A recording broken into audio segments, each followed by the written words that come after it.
नमस्कार, स्वागत आप सभी का। आपके साथ मैं हूं पुनीत। तो चलिए खबरों की करेंगे शुरुआत और सबसे पहले 15 सेकंड में खबर पर डालेंगे एक नजर। राहुल गांधी ने की प्रेस कॉन्फ्रेंस का, मैं सदन में बोलना चाहता हूं। बीजेपी ने कहा राहुल संसद में मांगे माफी। अब 20 मार्च को ईडी के सामने पेश होंगी तेलंगाना के मुख्यमंत्री केसीआर की बेटी की कविता। नया समन जारी, आज ईडी के सामने पेश नहीं हुई, प्रतिनिधि को भेजकर पेशी के लिए मांगा था वक्त।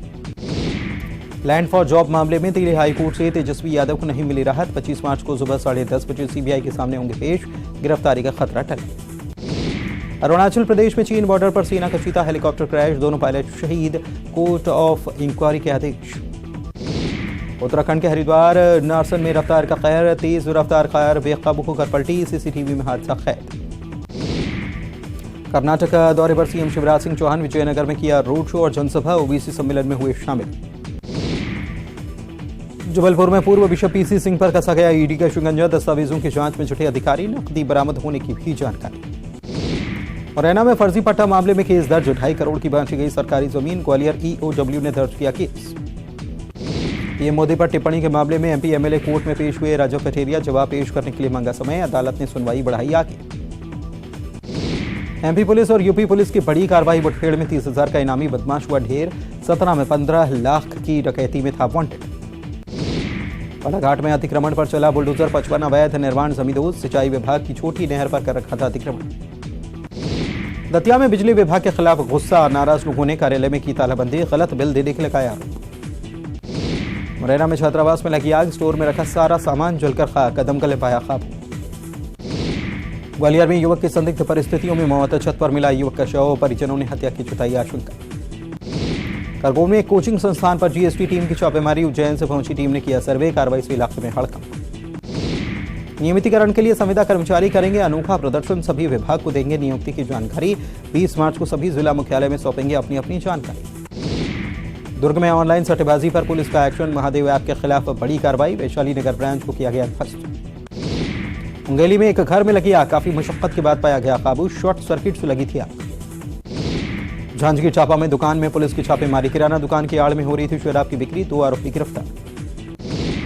जगदलपुर में फिर से गरमाया धर्मांतरण का मुद्दा, सैकड़ों की संख्या में ग्रामीण पहुंचे कलेक्ट्रेट, ज्ञापन सौंप कर धर्मांतरण पर तत्काल रोक की मांग, ईसाइयों के धार्मिक आयोजन पर सख्ती की मांग। जशपुर में ठगों के नए गिरोह पर शिकंजा, भूमि समतलीकरण के नाम पर ठगी, पुलिस ने 3 आरोपियों को किया गिरफ्तार। बलरामपुर जिले में 5 महीने से वेतन नहीं मिलने से सहायक शिक्षक परेशान, वेतन की मांग को लेकर जिला शिक्षा अधिकारी को सौंपा ज्ञापन। बलौदा बाजार में महिला सम्मान कार्यक्रम में पहुंची मंत्री अनिला भेड़िया, विभाग में उत्कृष्ट कार्य करने वाली महिलाओं का करेंगे सम्मान, अंतर्राष्ट्रीय महिला दिवस के मौके पर कराए जा रहे कार्यक्रम। सूरजपुर में छलका मजदूरों का दर्द, पासल ईड्रो पावर प्लांट प्रबंधन पर सुरक्षा किट न देने का आरोप, मजदूरों ने तहसीलदार को सौंपा ज्ञापन। छत्तीसगढ़ के कई जिलों में बदला मौसम का मिजाज, रायपुर बिलासपुर समेत कई जिलों में छाए बादल, कुछ जगहों पर बारिश और ओलावृष्टि, पश्चिमी विक्षोभ का दिख रहा असर। खबरों को विस्तार से देखते हैं और पाकिस्तान की बात कर लेते हैं। सबसे पहले पाकिस्तान में पेट्रोल डीजल के दाम एक बार फिर से बढ़े हैं। देश का खजाना खाली है, लोग रोटी के लिए भी तरस रहे हैं और ऐसे में तेल ने लोगों का बोझ और बढ़ा दिया है।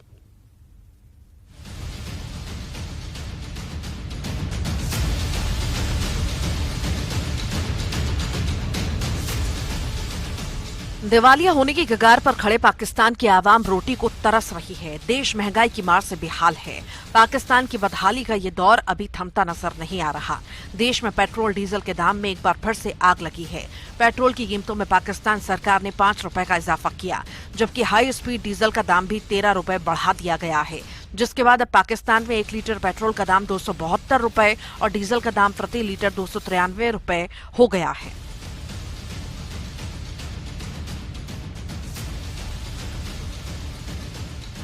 पाकिस्तान का विदेशी मुद्रा भंडार लगभग खाली हो चुका है। देश को चलाने के लिए पैसे नहीं हैं। आर्थिक संकट से जूझ रहे पाकिस्तान करेंसी भी लगातार गिर रही है। पाकिस्तान का खजाना जरूरी चीजों के आयात के लिए खाली है। देश के लोग महंगाई की मार से पहले से ही बेहाल हैं और अब पेट्रोल डीजल के दाम बढ़ाकर सरकार ने उन्हें और भी बोझ तले दबा दिया है।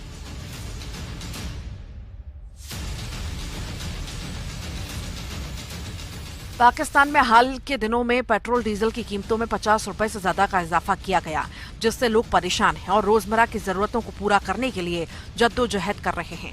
पाकिस्तान का हाल देख लोगों को अभी महंगाई से राहत मिलने के आसार नजर नहीं आ रहे। Bureau report, news 18। इधर सनातन धर्म सदियों से दुनिया को रास्ता दिखाते हुए आया है और लोग सनातन के मार्ग पर चलते भी आए। जापान के शिमोजी को इतना सनातन भाया कि इन्होंने खुद हिंदू बनने का फैसला कर लिया।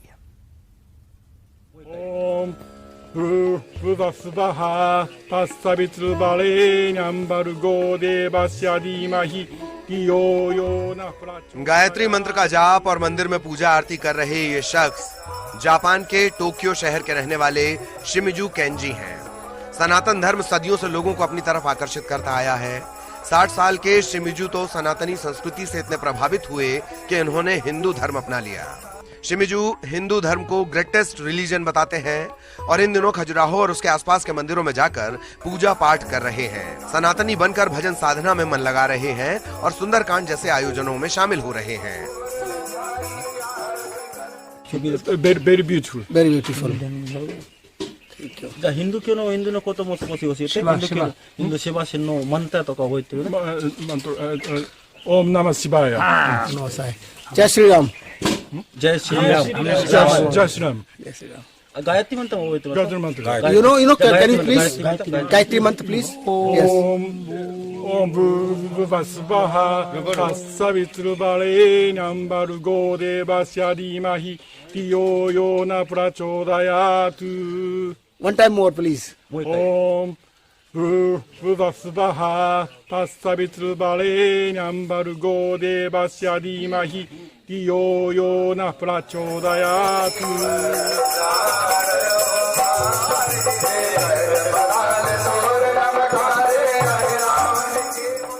शिमिजू ने बिना किसी दबाव के सनातन को स्वीकार किया है।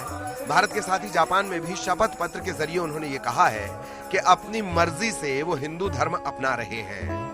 इनका शपथ पत्र बनवाने वाले वकील राजकुमार गंगेले बताते हैं कि शिमिजू जापान से भी एक एफिडेविट बनाकर लाए हैं। कई बार भारत आए हैं और हिंदू धर्म से काफी प्रभावित हैं। अपनी इच्छा से हिंदू धर्म अपना रहे हैं। यहाँ जापान से भी एक बनवा के लाए थे वो एफिडेविट, पूरी ओथ उसमें लिखे थे और एक ट्रांसलेटर, चूँकि उनको जापानी वो इंग्लिश कम आती है इसलिए यहाँ पे अविनाश तिवारी करके हैं, उनको लेके आए थे। वो चूँकि जापानी बोलते हैं तो अपन ने उनसे पूरा समझा तो उन्होंने कहा कि हम कई बार भारत भ्रमण पे आए हैं और यहाँ की संस्कृति और हिंदू धर्म से हम अत्यंत प्रभावित हैं और ये हमारा शपथ पत्र है, इसको सर्टिफाइड करना है और हम अपनी स्वेच्छा से हिंदू धर्म अपना रहे हैं। तो हमने 2 गवाहों के हस्ताक्षर करवाए हैं जो चूँकि उन्होंने कहा कि हमारे मित्र हैं, वे स्थानीय हैं दोनों गवाह, और जो जापानी नागरिक हैं उनके साइन करवाए हैं और उसको प्रमाणित किया है और हिंदू धर्म का। उसके बाद हमें जानकारी लगी है कि आज जो है दूसरे दिन त्रिलोकर धाम खजुराहो में सुंदरकांड में भी वो शामिल हुए हैं। उनको मंत्र वगैरह भी आते हैं, ओम नमः शिवाय का उच्चारण भी अच्छे से करते हैं। What is your Hindu name? Sumit. Sumit. And Japanese name? Kenji Shimi. Kenji Simi. सनातन संस्कृति से प्रभावित होकर शिमिजू हिंदू बन गए हैं और हिंदू धर्म के धार्मिक आयोजनों में भी शामिल हो रहे हैं। हिंदू धर्म प्रचारक ओम प्रकाश पटेल बताते हैं कि शिमिजू ने सुंदरकांड के पाठ के दौरान गायत्री मंत्र और महामृत्युंजय मंत्र का जाप किया, जो हिंदू धर्म के प्रति उनकी आस्था को बताता है।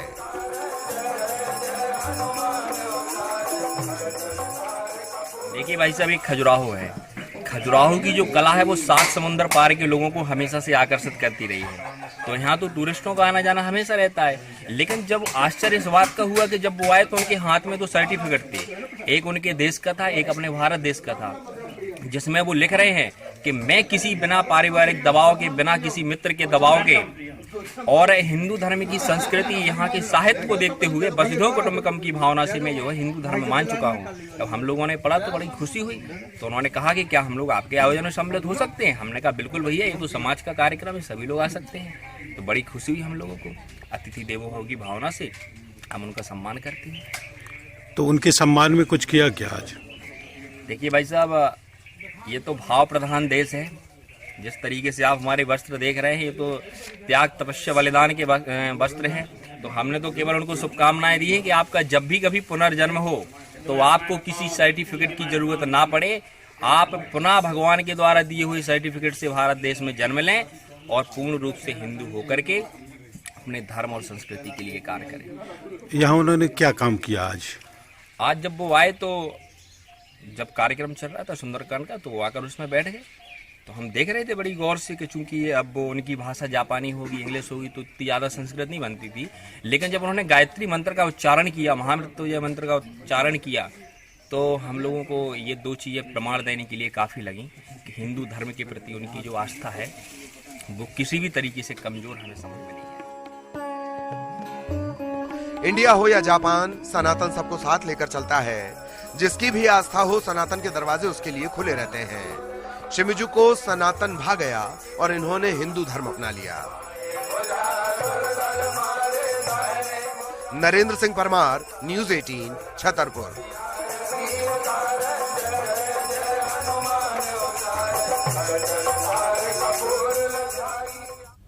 एमपी में इन दिनों नशाबंदी और शराबबंदी को लेकर बहस छिड़ी हुई है और इस बीच मंडला जिले के मानेगांव ने मिसाल बनकर एक औरों के लिए भी मिसाल का काम किया है। गांव के लोगों ने अपने गांव में शराबबंदी की अनोखी पहल की है। गांव वालों की अनोखी पहल क्या है, कैसे ये काम करेगी, दिखाते हैं इस रिपोर्ट।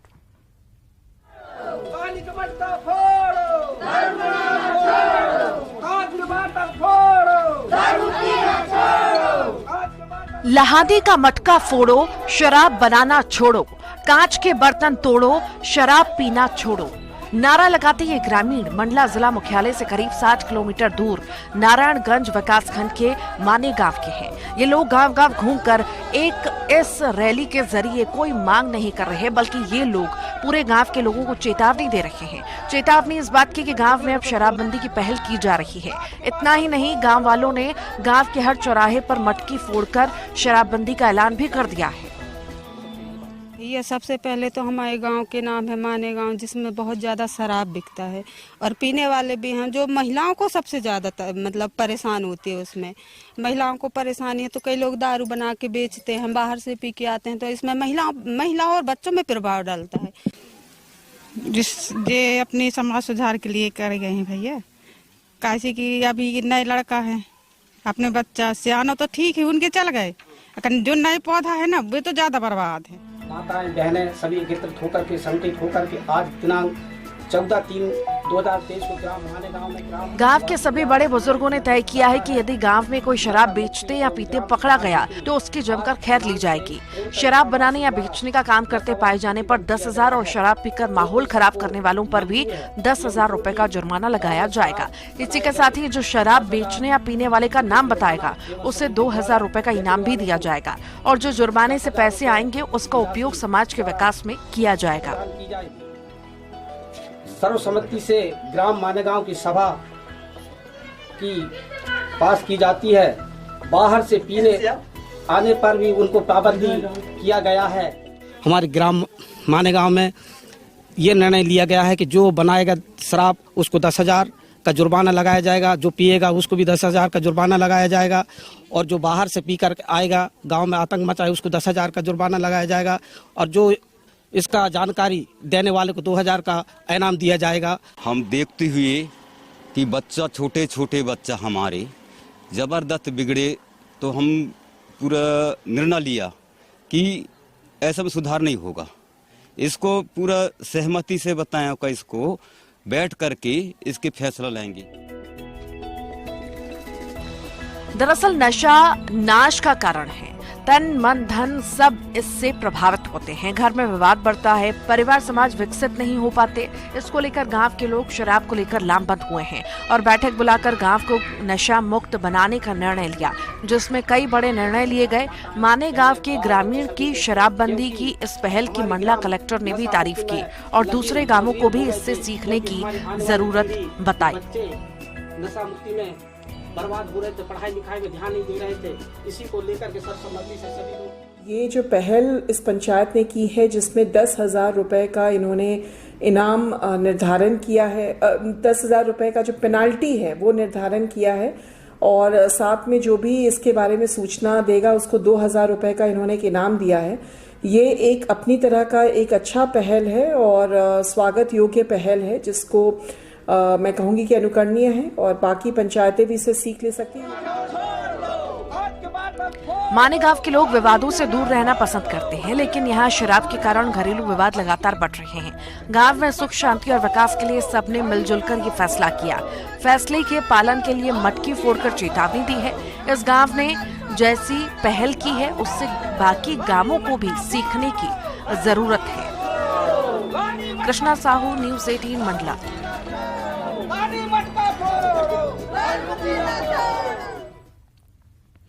छत्तीसगढ़ में बीजेपी के आंदोलन के दौरान पुलिस की सख्ती पर सियासी घमासान है। बीजेपी का आरोप यह है कि प्रदर्शन के दौरान जिस तरह से पुलिस ने लाठियां बरसाई, उसे जलियांवाला बाग की याद आ गई।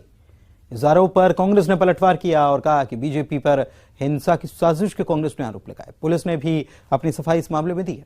देखिए।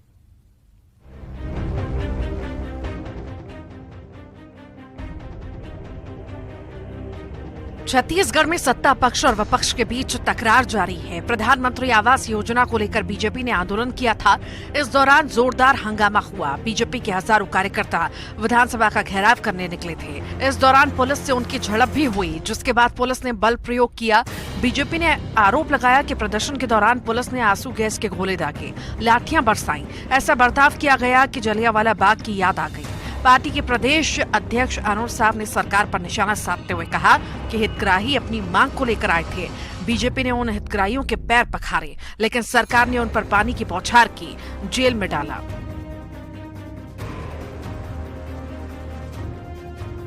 आंसू गैस के गोले छोड़े, वाटर कैनन छोड़ा, लाठियां बरसाई।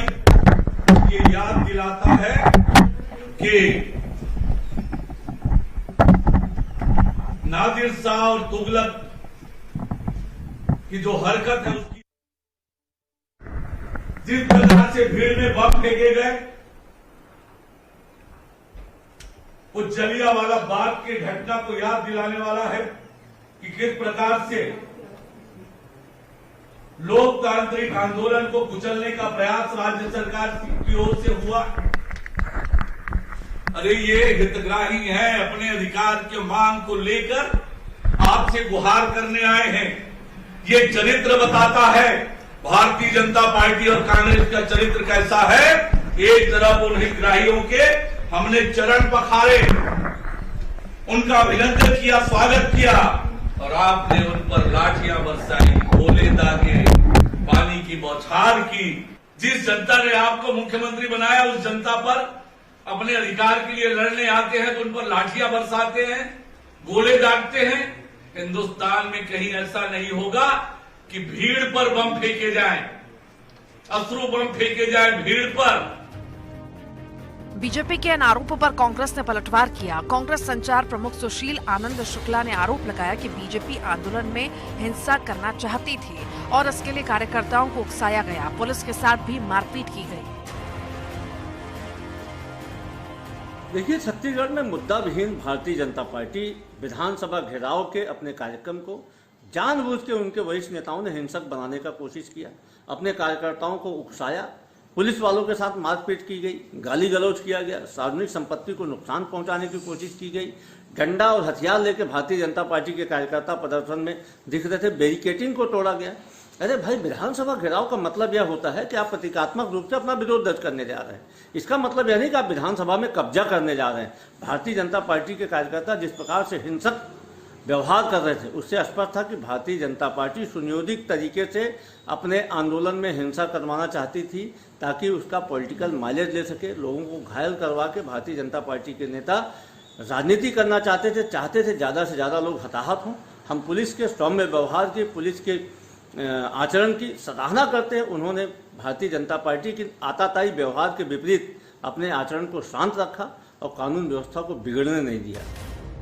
बीजेपी का आरोप है कि सरकार ने लोकतांत्रिक आंदोलन को दबाने का प्रयास किया। हालांकि बीजेपी के आरोपों पर पुलिस ने सफाई दी है। पुलिस ने ट्वीट किया जिसमें लिखा है कि भीड़ को तितर बितर करने के लिए टीयर स्मोक का उपयोग किया गया था। पुलिस का कहना है कि धारा 144 का उल्लंघन कर लोग बैरिकेडिंग तोड़ रहे थे।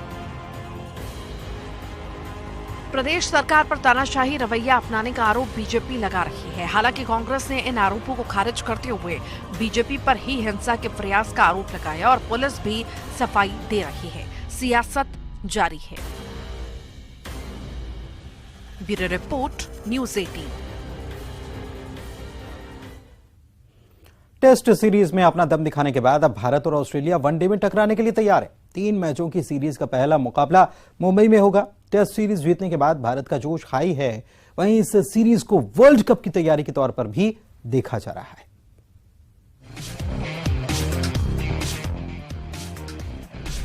टेस्ट की टक्कर के बाद अब वनडे में अपना दम दिखाने के लिए भारत और ऑस्ट्रेलिया आमने सामने होंगे। भारत और ऑस्ट्रेलिया के बीच वनडे सीरीज शुरू होने जा रही है। ये सीरीज दोनों टीमों के लिए इसीलिए भी अहम है क्योंकि ये साल वर्ल्ड कप का है और भारत में ही वर्ल्ड कप खेला जाना है। ऐसे में ये सीरीज वर्ल्ड कप की तैयारियां परखने का मौका है। पहला मुकाबला मुंबई के वानखेड़े स्टेडियम में खेला जाएगा।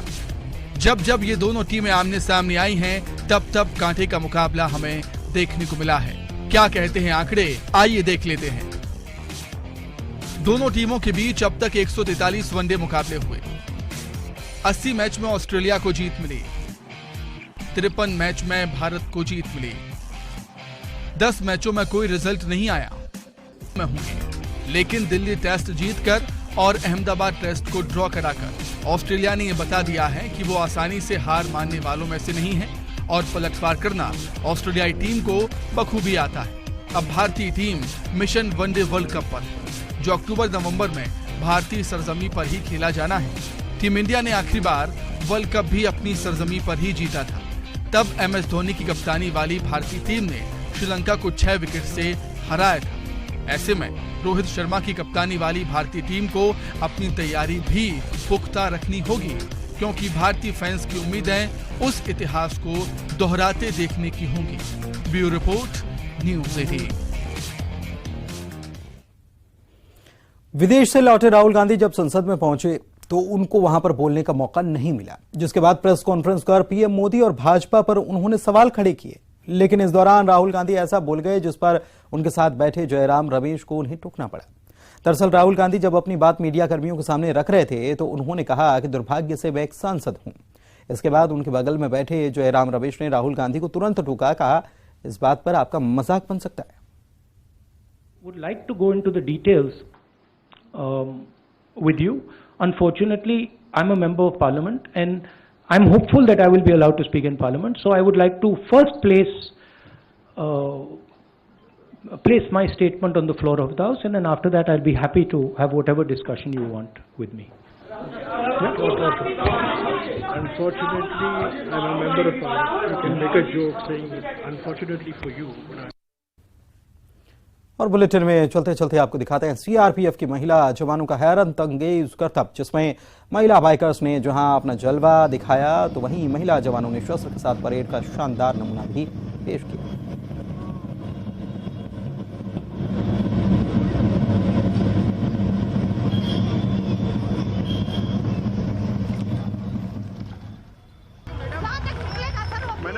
सब साइड हो जाएंगे अपने आप।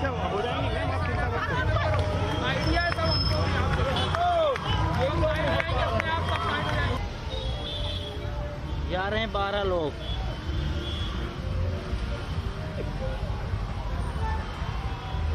ये झंडा सहित ताली बजाओ।